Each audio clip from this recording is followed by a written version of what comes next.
Peter Moore is the GM of Livestock for PGG Wrightson, and we take a monthly look at the state of the livestock selling nation, so to speak.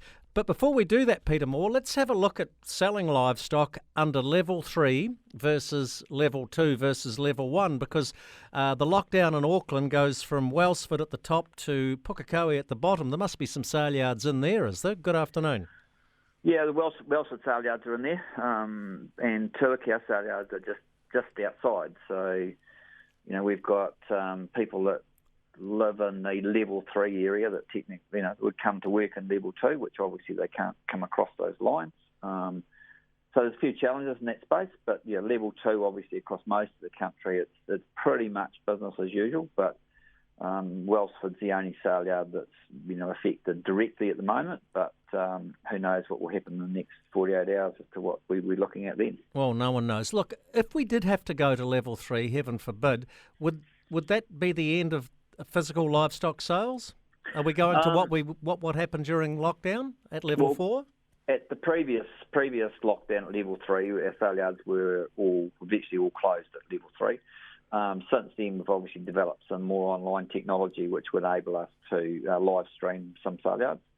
I think that potentially, and I say this very cautiously at the moment, potentially we could operate some sale yards with some restrictions under level 3, but that would be very dependent on MPI and Ministry of Health's view. And I think I said last time we were in lockdown that our number one priority is to make sure that we don't spread COVID into our rural communities. So we would be operating anything with real caution if we did go down that path. So it's sort of business as usual at level 2, but I'm thinking with maximum of 100 people in a gathering, you get a big sale yards like Fielding would be a really good example. There's obviously going to be more than 100 people there. How do you manage that?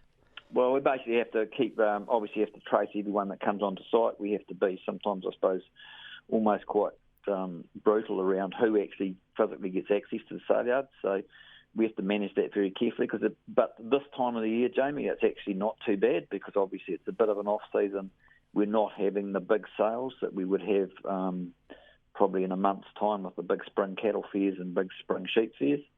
So it's not too bad, but yeah, we've already, this morning we've been having a number of calls with the wider team about, okay, how are we going to manage this if level 2 carries on for an extended period, and also if level 3 does come in, how do we manage our business? Because it's obviously going into the spring, there's a lot of animals moving around, and our real focus right now is obviously what would happen under level 3 with feeder calves, because there's a lot of feeder calves been going through the sale yards, particularly in Waikato, South Auckland, Bay of Plenty. How do we manage that for our clients? Let's stick with calves. Fingers crossed that we can get out of this lockdown mess sooner rather than later. Are bobby calves worth anything this year? Not a lot at all. I think traditionally bobby calves have been, driven off the pelt value. Well, the international market for pelts is pretty poor at the moment with, a lot of lamb pelts, for instance, just being composted because there's actually no value in them. That's driven off wool price, leather price, slow down in the world leather market. So, no, they're not worth a lot.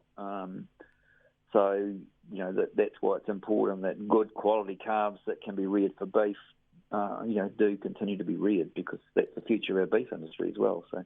And the beef's looking reasonably positive off the back of what's happening through COVID in America. Good demand, especially for manufacturing beef.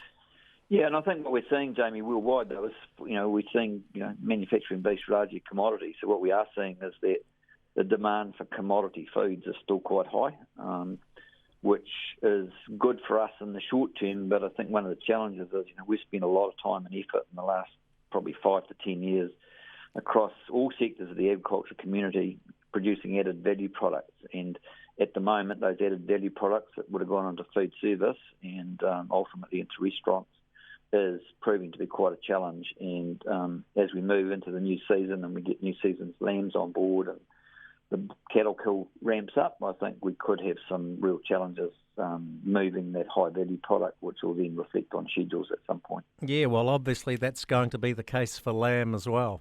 Yep, absolutely. Yep.